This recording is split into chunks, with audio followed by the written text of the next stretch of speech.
Hello and welcome to SweetSpotDFS. This is a DFS preview for the 2021 AT&T Byron Nelson. Now, before we actually get in the video, I want to remind you guys there are timestamps in the description below. Those timestamps can also be found on YouTube's progress bar. So if you're on desktop, all you have to do is hover your mouse over the progress bar. You will find timestamps there. If you're on mobile, you just have to click and drag that little knob up and down the progress bar to find timestamps, but they're there for your convenience. A quick overview of what I'll be covering. We'll be going over tournament fact sheets. We'll look at the weather. Then we'll dive right into the buckets for this tournament. And that is your way of figuring out what type of player really matters at this tournament. I always look at the top 10 of every single tournament and try to figure out, based off of recent form, course history, last week's performance, I should say, last year's performance, which we don't have since COVID canceled this one last year. And then we also look at salaries and strokes gained. All of those we throw into buckets, and I try to give you the best performing buckets to choose golfers from, at least to anchor your lineups with. So again, you can find all of those timestamps in the description below. Well, I already told you where they are. Let's go ahead and get into this. Again, we'll start here with the tournament fact sheets. And as you can see, actually, maybe you don't know, but this is a new golf course. TPC Craig Ranch is the first time the PGA Tour has played an event on. The Korn Ferry Tour, on the other hand, has had this golf course host 2 of their tournaments. I believe the last time was 2012. I'm pretty sure, if my memory serves me correctly, it was 2012. And the other one prior to that was like 2008. So it's been a while. I don't know if it's really necessary to even go back and take a look. Those were Korn Ferry golfers. Now, here's the only thing I will actually say. I don't think, if we want to call it the JV Tour, I don't think the JV Tour really has changed much. I do believe golfers... The Korn Ferry Tour is a very score dependent. Like it's about going as low as you possibly can. So it might prove to be worthwhile to go back and take a look at the tournament results just to see what the winning score was. If you see it was like 20 under, then you know this is probably going to be closer to a birdie fest. If it was closer to even, then we know it's a grinded out golf course. But I guess what everyone's been saying around the industry is this is going to be a birdie fest. I'm sure most of you guys have heard this around the industry. There was an interview done with Ryan Palmer, and Ryan Palmer said this is a track for bombers. You're going to need to be putting it well. It's definitely going to be a scorer's golf course. So add that with what everyone else is saying. I'm going to lean that direction. I don't really like to follow the crowd on a lot of things, but I believe that this is going to be a track, because I did do a course breakdown, and I will be obviously providing that here in the preview video, but it's wide open and there aren't many trees. There really aren't any penalty areas that you have to worry about. It looks wide open. So unless the wind picks up, I think this will be a birdie fest. But yeah, first time PGA Tour's hosted it, TPC Craig Ranch in McKinney, Texas. It's a par 72, 7,400 yards. I think when it was a Korn Ferry Tour event, it was a par 71. I don't know if there was any renovations that have happened prior to that. I'm really kind of in the dark about this golf course. Tournament fact sheets and that course breakdown that I did, the only things that I really dug up on this golf course. So unfortunately, I don't have that information. Yeah, 7,400 yards, running a stimp of 11.5. If these are flat greens, that's pretty slow. If they're undulating greens, that can be normal. Could be okay. I think it's pretty average if they're undulating. I couldn't see anything from the course breakdown that I did. I used GPS satellite imagery. I can't really zoom in that far to see what the slopes of the greens look like. So let's just say, I guess let's forecast that they're going to be flat. And these are kind of on the slower side, meaning your better putters are going to shine because faster greens are better for bad putters. for a multitude of reasons. If you want to know more, just ask me in the comments. I'll definitely answer. But yeah, I would definitely favor those that have a good putter, but I think this is more of a bomber's track than it is a look at the best putters type of track. But we'll see. We'll see in the review to see if that holds true, but that's my first assessment of this. We can see some of the other course statistics here. Now, it does say 13 holes where water's in play, but when I did my course breakdown, I think there was only 3 holes that I saw where water really was in play. I'd be very surprised to see anyone hit it into like the creek that goes through most of these holes. It would be kind of stupid if a golfer did that. Like, you need to be either Bryson Long or you need to be Mark Leishman crooked. Like, if you have ever watched Mark Leishman off the tee, he can hit some things that you have no idea how he did that, especially not being a bomber like him. So those are my 2 kind of comparisons. Maybe Mark Leishman's unfair, but that's just what I remember of Mark Leishman. The rest of this information isn't that important. Greens, they are bent grass. Very surprising that it just says straight bent grass and there's no overseed or anything like that. I shouldn't say it's surprising. It's just interesting that a southern golf course wouldn't have like Bermuda tied with it or anything like that. So yeah, straight bent grass. So we'll be looking at bent grass stats. We'll do that in this video. No. I'll keep it to the strategy video because that's just another layer deeper to get into. So we'll look at it there. Tees, Bermuda grass. You don't have to worry about Bermuda here, except for the rough. Never mind. So if you really wanted to get like really, what's the word I want to look at? Like, you really want to analyze this to the complete, fullest way you can. You look at putting stats on bent grass. You'd be looking at zoysia grass on approach and to some extent around the green, but you'd be looking at around the green stats in Bermuda, Bermuda grass with around the green. That's how I would do it. If you really want to get super in depth and go down all of those layers to see if you can find an edge, that's how I would do it. But for me, I'm just really looking at bent grass. Half of the shots these pros are going to be playing are going to be on the green, so it's just easier. Go with bent grass. Zoysia is something to consider, and so is Bermuda around the greens, but that's entirely up to you.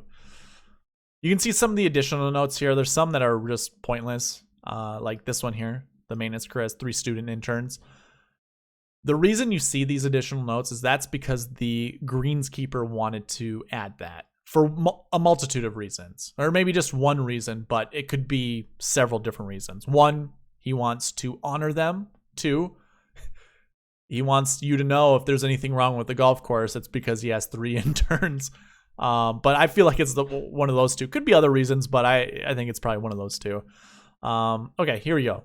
Hosted 2008 and 2012 tournaments here. Web.com, obviously now the Korn Ferry Tour. So same with Nationwide.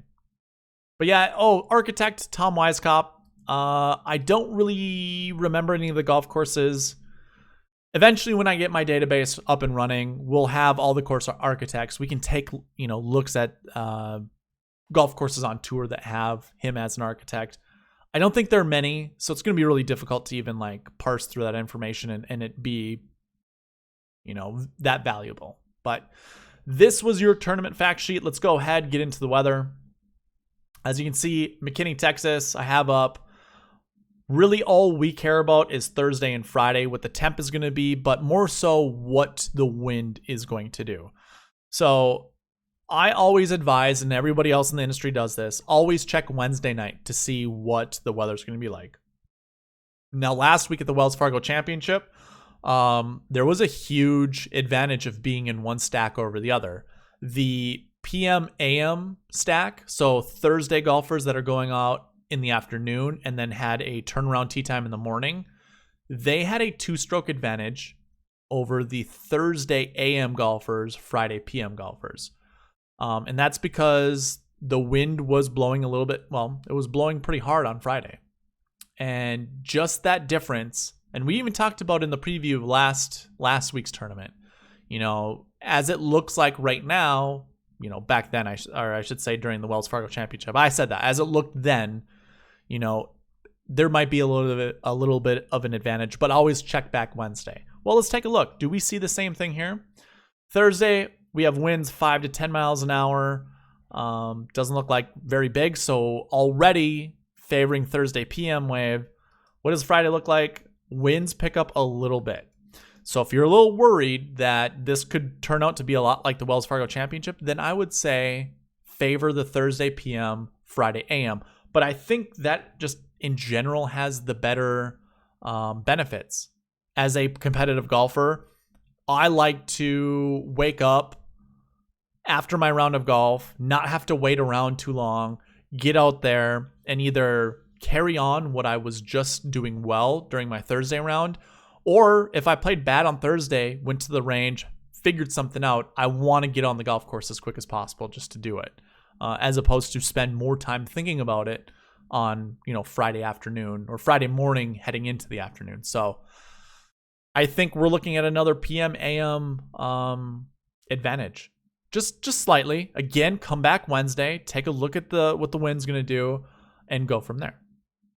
But that will conclude the weather. We're not going to talk about Saturday, Sunday. There's no point, although we do see a little bit of scattered thunderstorms on Sunday. But I don't think it really matters. If you want to keep track of the weather, I highly recommend doing it Wednesday night, Thursday, Friday, and Saturday night, just to see if you have any advantages in showdown slates. Okay. Next up is going to be a course breakdown. Kind of already had the buckets up, but I meant to have the breakdown. I don't read through any of these holes. What I allow you guys to do is pause the video, read what I have. I usually stop here for the front 9, scroll down to the back 9. You guys can pause. I'll get out of the way. That way you can read it, but I just come down to the summary, and it's not fancy. It's just my hand, written summary, if you want to call it that. This was an interesting whole golf course to break down because it's pretty wide open. There aren't a lot of trees that force certain shot shapes. So as you can see, I do have preferred shot shapes here, and you can see it varies, but most of it is fades. It's definitely favoring a golfer who hits a left to right ball shape or shot shape. As I do this, I always consider the right-handed golfer. I know it's biased, but always how it goes is any of these terms here are based off a right-handed golfer. So if you're thinking of a lefty, you like a left-handed golfer, just flip them, and that's how you'd get it.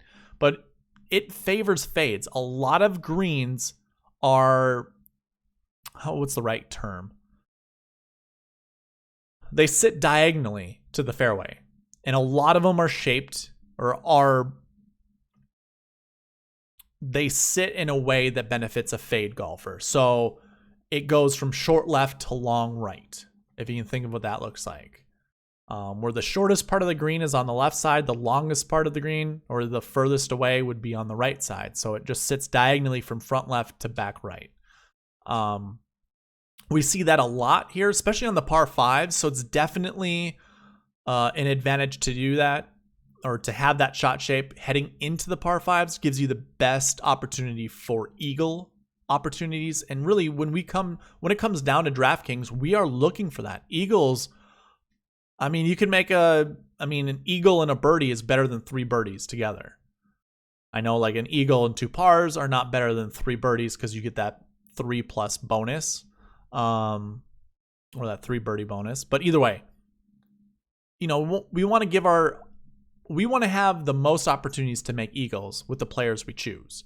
So I think favoring golfers who fade the golf ball is probably the best bet at this golf course, regardless of there not being any trouble here. How the greens sit in comparison to where a lot of the approach shots are going to be coming in, I think favor fade golfers more than they do draw golfers. But don't get me wrong, there's no trouble on this golf course that you really have to worry about where you absolutely need to hit a certain shot shape. I'm just giving you that little bit of a benefit. So it's just like adding, like 10%. That's about it. Well, maybe not even 10%, maybe like 5% to whatever your weighted columns are. So that's how I view it. That's what I saw looking at this. It's going to be interesting. This is the first time we've seen this golf course, so I'll definitely be taking notes. because this golf course has been signed on for 5 years, I believe, with the PGA Tour. So we'll see this for 5 years at least. Because, I mean, we saw 2 golf courses. If I were to go to the results page, we had Trinity Forest in 2019, 2018, and then it was TPC Las Colinas all the way from 2013, well, from 2016 back to 2013. So really it was just the 2 golf courses, but for a while it looked like they weren't sure where they were actually going to, they didn't know what golf course they wanted to host this tournament. But it looks like they actually have one here in TPC Craig Ranch. So very, very good news there, because as we go forward, now we can use course history. We're going to have to use tournament history, unfortunately. And because of that, I'm not going to be looking at, tournament results. We're not going to be looking at results. We're not going to look at target score. The general consensus, this is going to be a birdie fest. So as we can see with TPC Las Colinas here, -13, -14, these lower, or I should say these higher scores aren't going to be a thing. We're probably looking somewhere around here, 20 under. I would definitely favor those that make a lot of birdies and who get that birdie bonus, because that's a big thing too. It's a skill getting birdies in a row. And I would definitely favor those that tend to get that more often than golfers who don't. So that's my analysis when it comes to target score. Who knows? Maybe I'll be way off, but I think as it appears, I think that's pretty good. All right. That pretty much takes care of what we normally do before getting to the buckets. So let's go ahead and run into those buckets. First thing we're going to talk about are the salary buckets. There are 6, and I have them grouped in the ranges you see here. So it's 10K, 9K, 8, 7, and then I split up the 6Ks in 6.5 and above and below 6.5. And then primarily because the majority of our golfers are in the 6K range. So as you can see, we have 37 golfers in 6.5 and above, and we have 54 that are under 6.5. So it just makes sense, because these 2 buckets, I mean, as we go down, the buckets get a little bit bigger. It just makes sense. I do want to ask you guys a question, though. The ranks that I have are based off of the frequency we've seen inside the top 10. So it's just a strict count. That's all it is. Would you rather see these ranks be of the percentages? So this actually should say success rate. I keep forgetting to update these. It's the top 10 success rate. So it's the success rate of this salary finishing inside, whatever header that I have here. So top 5, top 20, and then cut made frequency as well. Actually, I'll just keep that there, cut made percentage.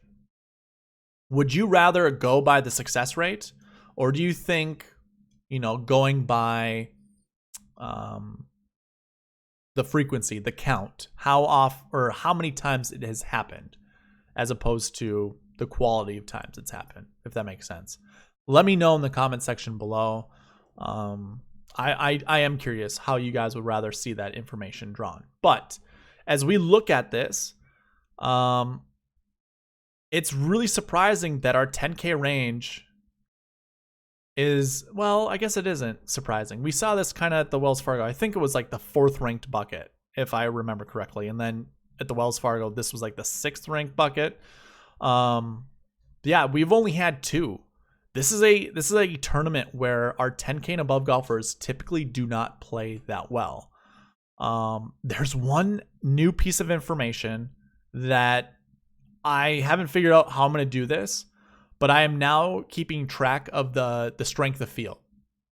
I figured out how the OWGR does it, so you can see what values kind of pertain to the official World Golf Ranking. I don't have FedEx Cup, so they do this. They add the values you see here with the home tour rating. So depending on where you sit in the FedEx Cup, since this is a PGA Tour event, they go by FedEx Cup points.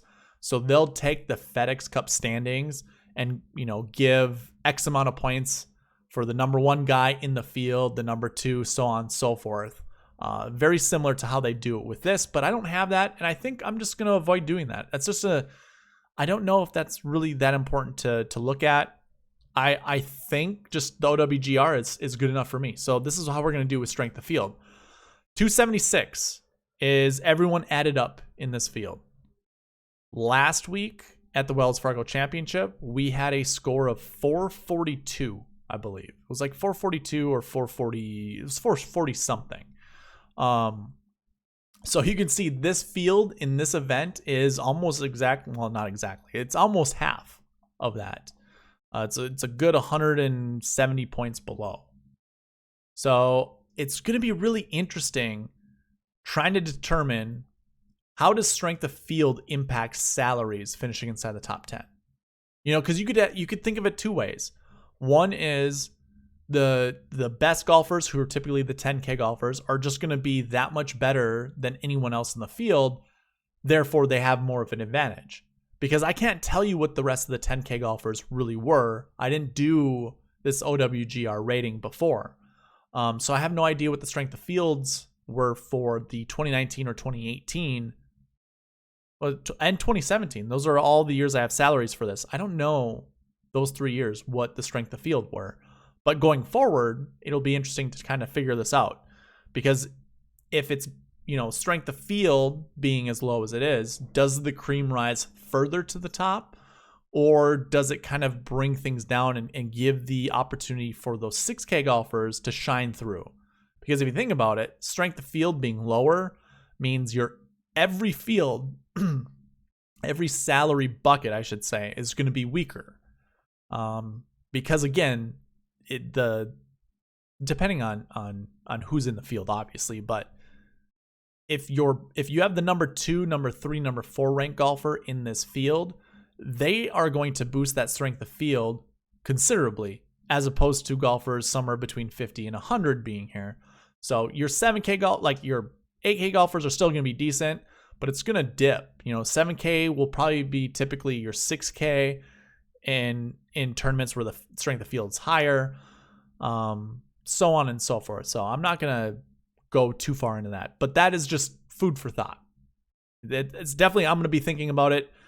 It just dawned on me how easy it would be to keep track of strength of field, and I want to do that with tournaments going forward just to see how it compares to the buckets, especially with the salary bucket. That's why I brought it up. So either way, 10K and above has not shown up well here. Your 9K has the best success rate. We've seen more golfers finish inside the top 10 here. I should say on a better rate, better success rate. It does tie with the 8K range just for the amount of golfers that have finished inside the top 10. And the 8K range has 13.51% success rate, meaning of all the golfers dating back to 2017, so 3 years worth, out of your 8K golfers, 13% of them finished inside the top 10. And then you can see what the 7K, 6K, well, both 6Ks look like. You're really trying to find a needle in the haystack. You can see what the amount of golfers who are in those buckets are right here and what they are on average. So, we have one more 10K golfer than we typically do. We have 2 more 9K golfers than we typically do, and 2 more 8K golfers than we typically do. So I think just the fact that there are more golfers in these buckets for this year as compared to their average, I think the likelihood of those guys finishing inside the top 10 is going to be a little bit higher than what we've seen in the past. So I think don't shy away from these. And then looking at 7K, 6.5, 6.5, you can see what the averages are per year. There are 9 less golfers in the 7K bucket, in that 7K range. So that's interesting. There are 20 more golfers in that 6.5 and less.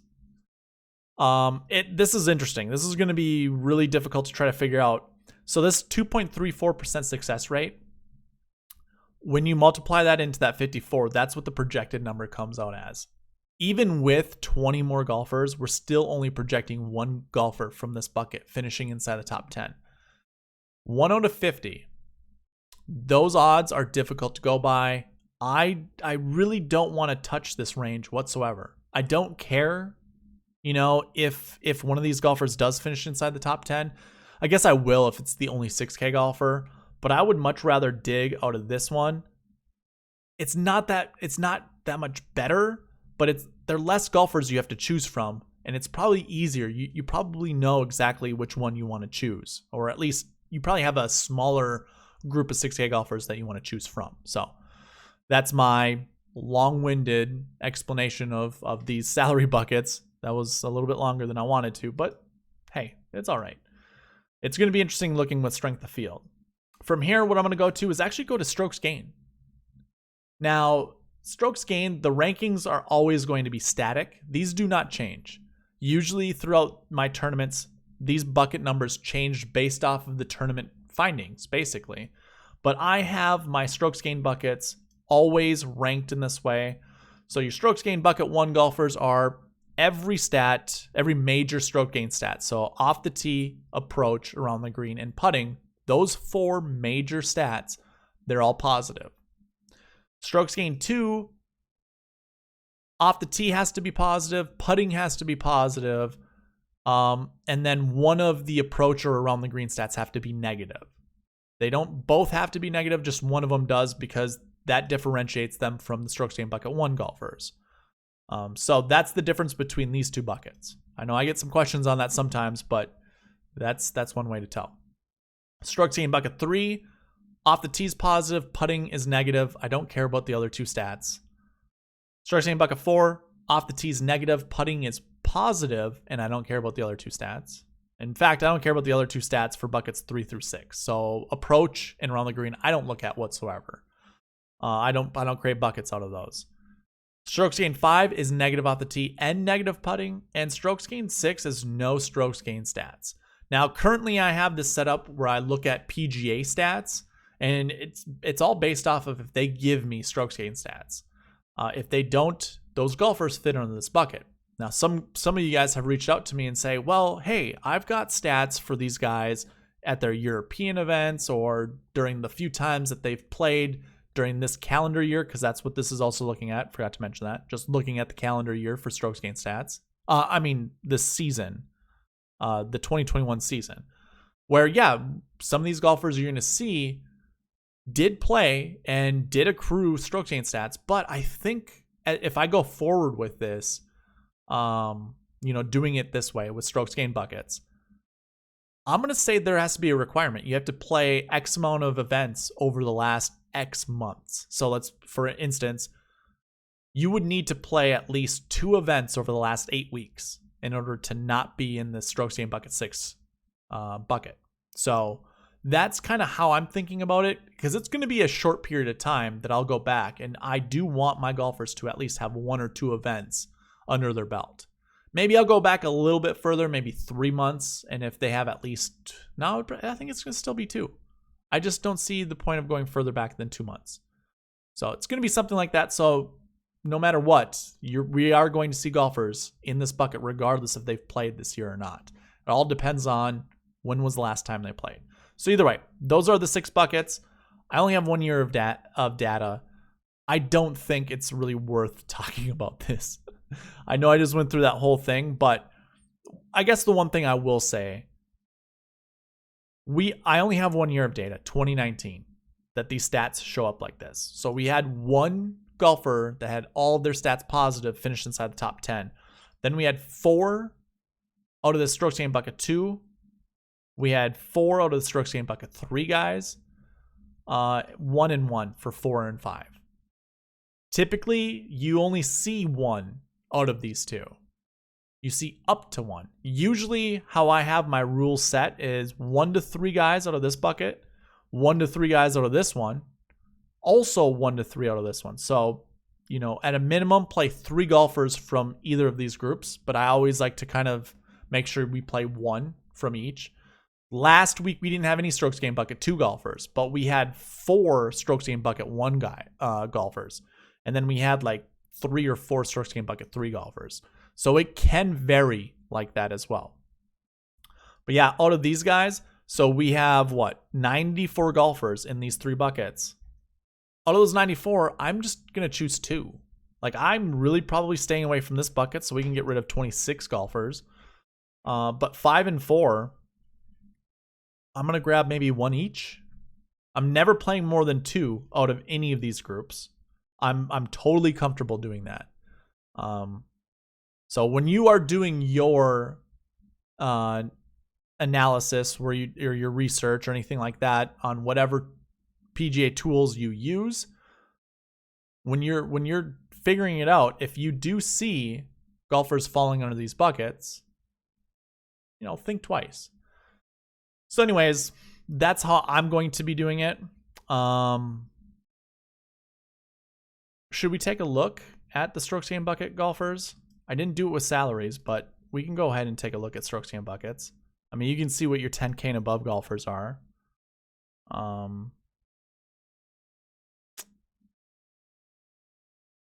Shoot. I'm trying to think of how I want to do this with the timestamps. Do I want to just keep the plays like this, or... Well, let's look at strokes gained buckets. Now, I use season-long stats. So this is what the PGA Tour gives me, and this is what I'm going to use. If I go ahead and throw a filter on this, and we can sort by strokes gained buckets, I do have my golfers color coordinated based off of this bucket. So out of this bucket, you can see the golfers I just highlighted, 8 of them are in that strokes gained 1 bucket. So I'm going to play one guy from this no matter what. And it's interesting. You have Bryson DeChambeau, Brooks Koepka, Will Zalatoris, Matthew Fitzpatrick, who now goes by Matt Fitzpatrick, Jason Day, who we faded last week, and I'm probably going to fade this week, Siwoo Kim, Taylor Gooch, and James Hahn. I don't think I'll I don't think I'll be playing much James Hahn, but it's really interesting thinking about these other guys. I really like these 4 guys here at the top. And 3 of them are in that 9K range, which ends up being the best salary range. So I like the idea of playing Brooks. Again, this is a faders golf course. At least that's what it looks like on paper. So I think Brooks Koepka, he's a fade golfer, right? Will Zalatoris actually shapes it both ways. And then Bryson and Fitzpatrick are draw golfers. So Siwoo Kim's an interesting play too. 8,800 is usually a salary for Siwoo that I'm uncomfortable playing, but he definitely has the talent to play well here. So who knows? But I really also like Taylor Gooch too. So we'll see. Your strokes gained bucket 2 golfers, there's a few more of those guys than strokes gained bucket 1. We have 23 in the field. We're looking at salaries top to bottom. Your top guys, Daniel Berger, followed by Scotty Scheffler, Sam Burns, Ryan Palmer, Harris English, Charles Howell III, Carlos Ortiz, and I think I'll stop right there because I don't care to talk about the rest of the guys underneath those. But yeah, these would be kind of my top plays, obviously, because of salary, but because when we look at golfers below them, I mean, I really don't see that much potential. I do like Sepp Straka. I know Vincent Whaley is getting a lot of love around the industry. So be it. That's fine. I don't really care. I think if I'm choosing any golfer from this bucket, and I shouldn't even say any golfer, I think you want to select a couple. Good reason to go with Palmer. He's obviously been talked a lot about. Berger and Scheffler, very good reasons to play. And actually, I think all these guys hit fades. Burns hits a fade, and Ryan Palmer now hits a fade. I don't know why I didn't have those things populated.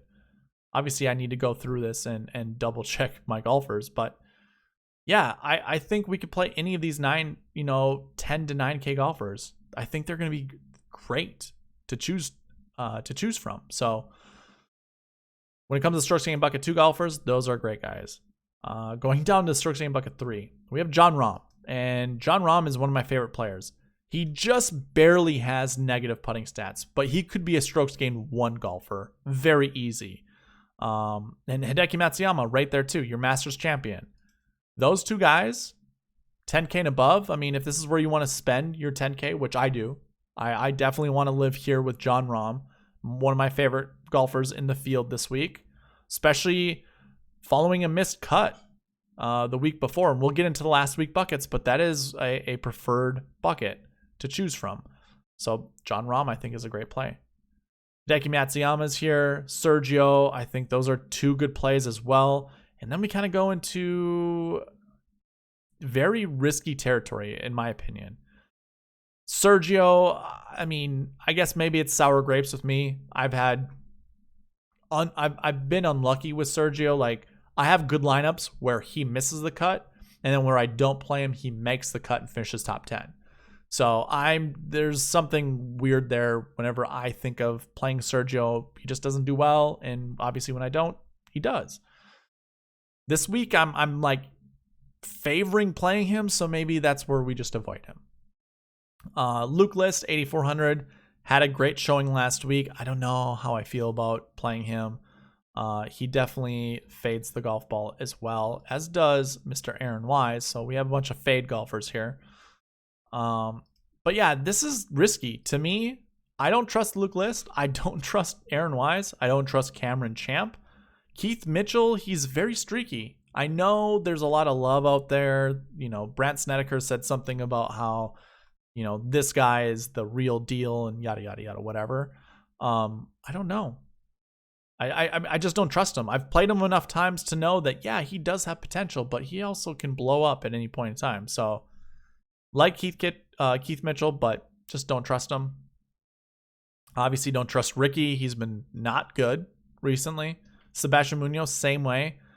Doug Gim. We've actually been, I've been fading Doug Gim recently, and it's because he has very bad Bermuda splits. But if we look at, he doesn't have very good bent grass stats either. I thought that was different, if I'm going to be honest with you.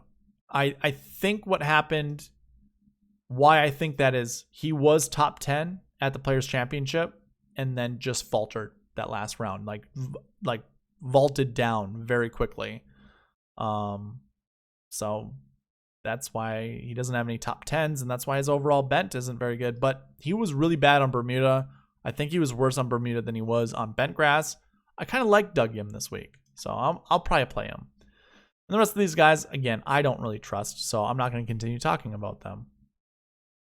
Although we do have some pretty decent golfers here. Wyndham Clark, Tom Lewis. Not going to say Scott Piercy's a good golfer from here, but he just top 10 last week. I do like KH Lee for a 6K golfer, and I guess I don't mind some of these guys here for my high sixes, but we'll get there eventually. Going down to your strokes gained bucket, 4 guys: Jordan Spieth, Mark Leishman, Lee Westwood, Matt Kuchar. I'm probably not going to play Matt Kuchar, but these 3 guys here, I also like Norin. I don't care for Uline. Sure, that's fine. I guess I should look at the strokes gained stats, right? So you guys can see this. So you can see they're all negative off the tee, but positive putting.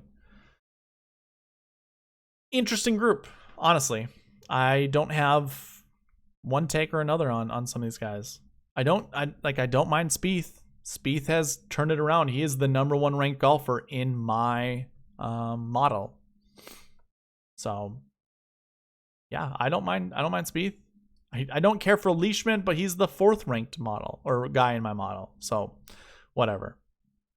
I'm going to skip down. You can see there's a few golfers in this. I'm probably not really touching anybody here in the 6K range. Going down to the 5K, or not 5K, the strokes gained bucket 5s. Charles Schwartzel's your only guy, 8K and above. Otherwise, we find a bunch of, well, not a bunch, just a few 7K and then a bunch of 6K golfers. So another good reason, kind of to avoid this bucket. And going down to our 6s, Thomas Peters is a good enough golfer. Same with Antoine Rosner. And I know there's a lot of love out there for John Catlin. We'll see. Time will tell. I don't think it's a terrible play. He's been doing pretty decent on the European tour, but I really don't. I don't have a take. Thomas Peters I like. He's obviously very gifted, very talented golfer. And Antoine Rosner, I mean, he took down Bryson. Like he can get it done as well. But yeah, that's going to round out your strokes gained buckets. Probably spent a little too much time there. Let's go ahead and zip through the rest here. I'm going to start with last week's stats. Since we don't have last year's stats, because there was no tournament played. Technically, there was no tournament played last year. Actually, I shouldn't even say technically. There wasn't a tournament with the AT&T Nelson badge next to it. But looking at last week, this is to try to determine if you played well last week, did it matter? If you played bad, did it matter? If you didn't play, did that matter? That's what the bucket system shows with last week. Your number one bucket, just based off of frequency, golfers who did not play. So we see more that finished inside the top 10 dating back to 2013 than we have in any of the other buckets. But the success rate is super small, 3.88%. And that's because we typically see 81 guys or 81 golfers in this bucket. This week or this year, we have 69. So 12 less than we typically see. I still think we're going to have a golfer from this bucket finish inside the top 10. We do have a minimum here of one, meaning every year dating back to 2013, we've seen at least one golfer from this bucket finish inside the top 10. It's just 3.88%. Try to figure it out. I do have a projected 2.6, so we could say somewhere between 2 and 3 we can expect coming out of this bucket to finish inside the top 10. We'll see. The top 5 frequencies, it is the only bucket that has at least one golfer in it that has shown up inside the top 5 every single year. So there's that. But when it comes to cut made percentage, if we take a look here, not very good. 42.5%. That's pretty low. So, I mean, out of that bucket, you have a 40% chance of picking the right guy. Well, I mean, it doesn't really go by that. You know, 40% to try to find 27 golfers, essentially. Which is, it's pretty good. Your number 2 golfer, golfers who missed the cut. Usually we see 36 on average. We see 51 this week.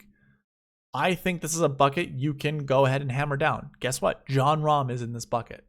So I do like golfers from this bucket. The next one from that, golfers who top 20. So that's pretty interesting. Your number 1 bucket, those who did not play last week. Your number 2 bucket, those that missed the cut. And your number 3 bucket, those that finished top 20. But although, you know, we see 13, so that is technically the 3rd bucket, it is the highest success rate, 22.81%. On average, we see 8 in this bucket. We see 9, so we see 1 more than average in the field this week, meaning I think we're going to see more golfers. I shouldn't see more. We're definitely going to see at least 1, if not 2, finish inside the top 10. And when we only have 9 golfers to choose from, that's going to be pretty simple, pretty easy. Unfortunately, we don't see any other golfers or any other buckets that have a minimum of 1 inside the top 5. What I usually like to do with this is, you know, obviously if we have a 10K golfer that fits in one of these buckets, it gives me more confidence to play him. You definitely want your 10Ks finishing inside the top 5 to return value. All we do is we see did not plays. So if let's take a look at our top guys here and look for the last week ones. We have Jordan Spieth, Hideki, Daniel Berger. Those 3 golfers are 10K and above. The frequency of golfers from this bucket finishing inside the top 10, the frequency is high. The success rate isn't. However, if we're projecting one guy from this bucket, that last week bucket 1, is going to finish inside the top 10, I don't mind using that logic to anchor around these 3 guys. In fact, I feel very confident one of these 3 guys is going to finish inside the top 10. I also feel very confident that Jon Rahm will finish inside the top 10. And I'm pretty confident Bryson DeChambeau will finish inside the top 10. So we might have 3 golfers from the 10K and above range finish inside the top 10, which doesn't really help when building lineups, especially when we're trying to build around the bucket system. But, I mean, that's how the cookie crumbles sometimes. In all reality, I do like Rahm. I don't care for Bryson, and believe it or not, he's 12th in my model, which is surprising, being that he's the highest salary golfer in the field this week. And by the way, Dustin Johnson withdrew. If you didn't already know that, you should see that on your DraftKings. He withdrew before the salaries came out. It's just that DraftKings didn't have it updated by that time. So you should have already seen that there's a big out next to his name. But yeah, I like Jon Rahm, and it's going to be difficult for me to try to choose between these three golfers. Nothing really stands out to me to like play one of these guys. Hideki just took a really long break from winning the Masters. This is his first tournament back. And Daniel Berger's kind of been a little underwhelming since, well, it feels like this whole entire calendar year he's been underwhelming. Never mind. He won the Pebble Beach. What am I talking about? Let's just say within the last month or two, it's been underwhelming. Either way, I mean, Brooks is right there. A lot of these guys I like. So, I don't know.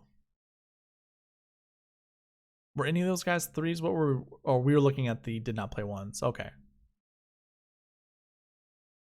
And our fourth bucket from this actually has a pretty high success rate. So the projected amounts here, 2.3 for last week bucket fours and 2.05 for last week bucket threes. I like those guys.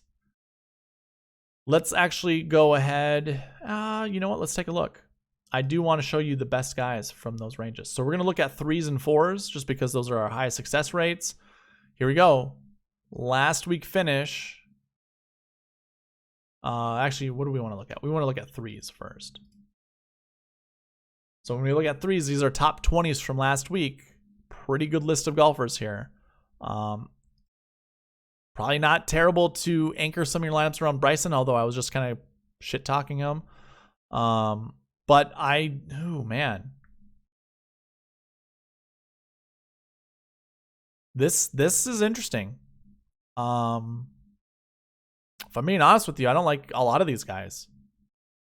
You know, I already told, like, I don't trust him. Don't trust him. I don't care to play Charles Schwartzel. Keith Mitchell, I don't trust. I don't really trust Russell Knox. Ben Martin's interesting. I mean, he was a pretty decent golfer like 6-7 years ago. Do I play Ben Martin this week? I don't know. CT Pan is here. Scott Piercy, I guess he's 41st in my model, and at $7,100, that's pretty good. Do we go back to Piercy? Has he found something? I don't know. And all of these guys have pretty decent bent grass stats except for Satoshi Kodaira, so I don't think I really care to play Satoshi. Wow, I might have to anchor one of my lineups around Bryson. And I like I just said, I kind of was shit talking him, so we'll see. Out of the fours, the last week fours, here's some filler lineups. I know a lot of people were talking about Vincent Whaley. I don't have an issue with that. This gives me more. Man, I'm probably going to go pretty heavy on Taylor Gooch. All in all, I don't like this bucket whatsoever. It might be our highest success rate. No, our second highest success rate. Sorry about that. Actually, what is not showing up? We should be seeing 18 guys in this bucket. Last week, fours.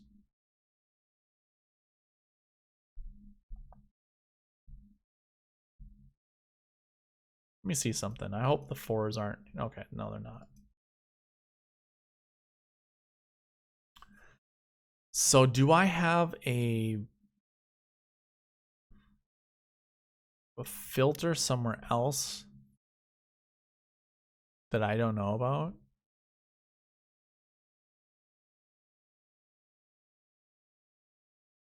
Last week fours.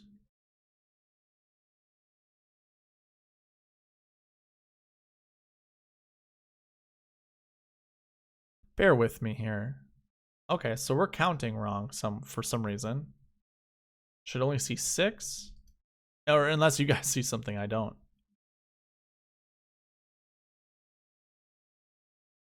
F85. Buckets. F85. 18. Last week. I bet you that's wrong. Oh my goodness. 21. We want HH. Okay, that's why. Well, it's good to find the stuff now. Unfortunately, it looks a little silly.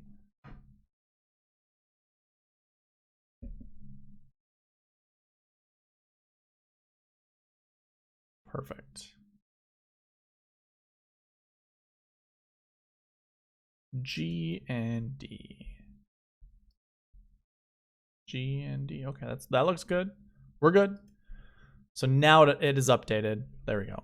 Here are your updated numbers. We see 2 less out of the last week 1s. See a few more here with last week 2s. A couple more here with the last week 3s. Less of the last week 4s. So now that actually makes me feel a little more confident not to play this group, since when I look at it, I don't care for it other than Taylor Gooch. The rest of the guys, yeah, I don't really care for it. So it makes me feel a little bit better because the projected amount was actually pretty high. I think it was like at 2 that you want to select 2 guys. So good to see that. Glad I caught that. But yeah, I guess that's enough. We don't need to harp on this. But yeah, last week 3s, we went through that. That looked good. Last week 1s, I mean, it has a bunch of golfers in there, and we talked about those guys. So let's go ahead and move on. We'll take a look at the course history bucket, which should actually be named the tournament history bucket because this isn't technically course history. It's tournament history dating back to 2015. So we have a little bit of the Trinity National Forest, or I already forgot what it's called. Yeah, Trinity Forest Golf Club. And also Las Colinas. So I don't know how you guys feel about this. The number 1 bucket are golfers who've never played this tournament before, which is surprising. Usually we have 43 golfers from this bucket in the field. We have 44 this week. And don't worry, these stats are correct. Your number 2 bucket, golfers who have that 20 to 40 tournament history. 19 usually in the field. We have 22 this week. Your number 3, I mean, basically what is in the field this week matches up pretty decently, except for these 2 buckets kind of flip-flop. Not so much flip-flop. There's more in this bucket, less in this, and it feels like they probably took from here. I mean, a lot of golfers from this bucket feel like they just kind of went to the other ones, since there are more in the other ones. But it doesn't really matter. This was our bucket 4. Not a high success rate, not a high frequency rate. I think we're okay not selecting golfers with 80 plus course history or tournament history average. But your number 1 bucket, again, those didn't play. Number 2 bucket, 20 to 40. Number 3 bucket, 40 to 60. The highest success rate comes from this one here in that 20 to 40 range. And then it goes to that course history 3. So let's go ahead and take a look at those guys. I personally don't feel comfortable selecting this bucket as a staple in my process, but maybe we can find some decent golfers, and really we don't. So when we look at course history 3s, that's that 40 to 60 range. Jordan Spieth, your top guy, followed by Ryan Palmer. So I like these 2 guys. I also like Carlos Ortiz. The rest of them I could not care less for. Maybe you guys can find value in these, but I really don't. I mean, you can see what some of the official World Golf rankings are in these buckets. I don't. It doesn't do enough for me, though. Yeah, I'm not even going to scroll down because we're going to get into some of our high-ranked golfers. I really don't care.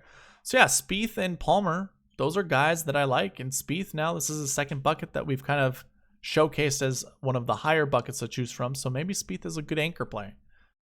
Looking at our course history 4s, Bryson is there. Willie Z. Taylor Gooch. Maybe worth the play. Actually, do we want to look at 4s? Course history 4s I have as... I might have... Man, I hope I didn't. Okay, I was looking at the wrong thing. I apologize. We want to look at 2s. Okay, better. So this is our 20 to 40 tournament history. That's what this should say, tournament history. We have Brooks as our top guy, followed by Scotty Scheffler, Mark Leishman, Sergio. We're going to find a top 10 from here. A lot of good plays, even in the 7K range. Really good 7K golfers here. I shouldn't say really good, but good golfers. Probably the better 7K range that I've seen out of any of these groups. But yeah, it makes me like Brooks and Scotty quite a bit. You know, out of this bucket, 17.39% success rate. Probably going to see 4 guys, a minimum of 2. So we've seen at least 2 fall from this bucket, or not fall, but show up inside the top 10. In that last bucket we looked at, the one that I, didn't care that much for, we had 1 as our minimum. So that's definitely something to consider. Then again, that means we've seen at least 1 inside the top 10 every single year I've looked at the buckets. So yeah, I guess I don't mind.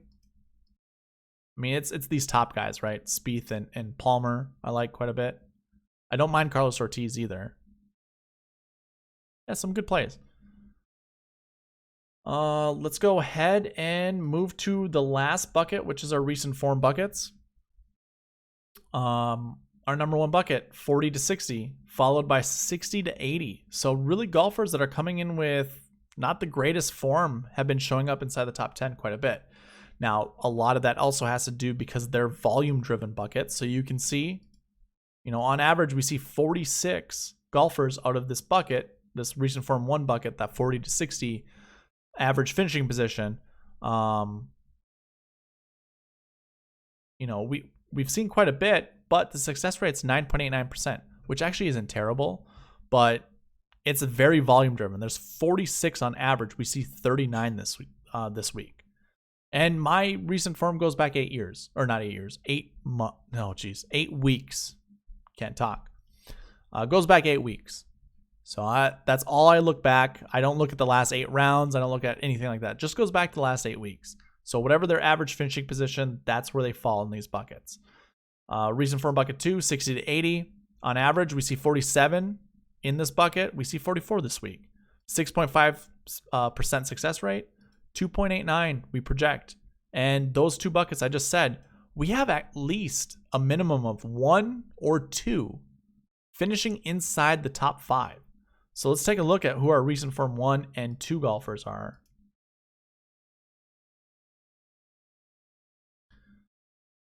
This is going to bode well for Daniel Berger and Bryson. So Bryson now has shown up inside 3 of our top buckets that finish well here. If Bryson shows up inside the top 5, I mean, the writing was on the wall. We would want to choose him. Same goes with Daniel Berger. I think he's only shown up inside two of the buckets that we've talked about. So not a bad choice going with Daniel Berger at 10,100. And then we kind of drop a little bit. 8,700 with English, 7,900 with Gooch. We have Munoz up there now again. That's the second time we've seen him in the last 2 buckets, or from course history to recent form. Same with Gooch. Maybe it's another good reason to play Gooch. Good reason to play Gooch. Good reason to play Munoz. Ben Martin shows up again. Maybe another good reason to play Ben Martin. We've seen Sepp Straka a few times. I do like Sepp Straka. Believe it or not, we've seen Hoagie and Wes Bryan and Wyndham Clark a few times. So maybe not terrible. Looking at our number 2 bucket for recent form, and this is where it drops quite a bit. So we don't have anyone greater than 8,500. Lee Westwood is at 8,500, followed by Luke List and Aaron Wise, 85 to 8,300. Then dropping down to 7K range, we only have 4 golfers in the 7K range. Russell Knox, Patrick Rogers, Scott Piercy, and Harry Higgs.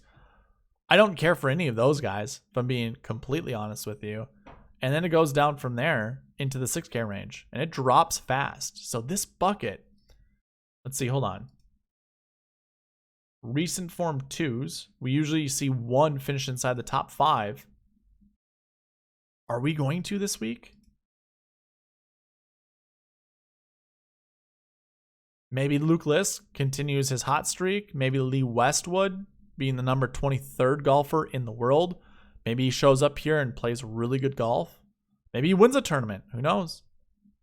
But yeah, it drops fast. This is where we're going to find our top 6K guy from. I mean, I don't mind Roger Sloan. Guess I don't care for Vaughn Taylor, Will Gordon. Hard to tell. Hard to tell. I mean, we got some top 100 golfers, or some top 200 golfers, I should say, down there. But yeah, I don't know. I think Westwood obviously gets the favorite, and then maybe Luke List next. I don't know. Sketchy bucket, if you ask me, to choose golfers from.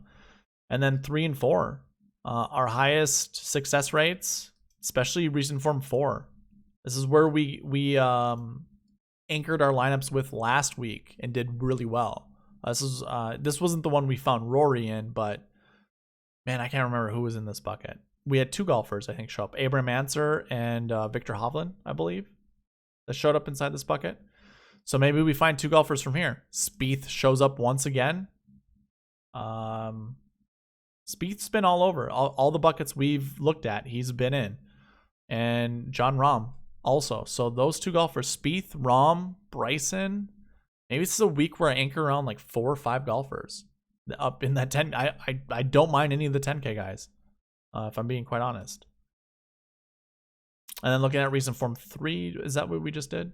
No, we're at 4. Recent form 3, a decent success rate here. Willie Z, Scotty Scheffler, Ryan Palmer. Yeah, so I think Scheffler and Palmer are definitely my favorite 9K golfers. Noren has showed up a lot, so maybe Noren is a good play. I don't mind playing him. I also don't mind playing Tom Lewis. I think he's a decent low 7K golfer. Same goes with Siwoo Kim with being an 8K golfer. I don't mind Siwoo. And I obviously like I shouldn't say obviously. I do. I'm a fan of Will Zalatoris. But Keith Mitchell shows up. So does Charles Schwartzel. This is the 3rd time I've seen Schwartzel show up going over these buckets. So, oh man. Decisions. But I think that's going to round out the bucket system. I don't want to bring anything else up from any of the... I don't have any other buckets to go over at this time. I'm going to leave kind of getting down to the nitty-gritty for tomorrow's video. At the strategy video, we'll be looking at grass stats. We'll also be looking at tee time pairings, trying to find an advantage, and I'll definitely give you my anchor plays tomorrow, and we'll go from there. But I think that's going to call it a wrap here. We're already over an hour, so let's go ahead and end this thing. Thank you guys for watching. Please leave a like, comment, subscribe, all of that good stuff, and I will see you in that strategy video tomorrow. All right, bye.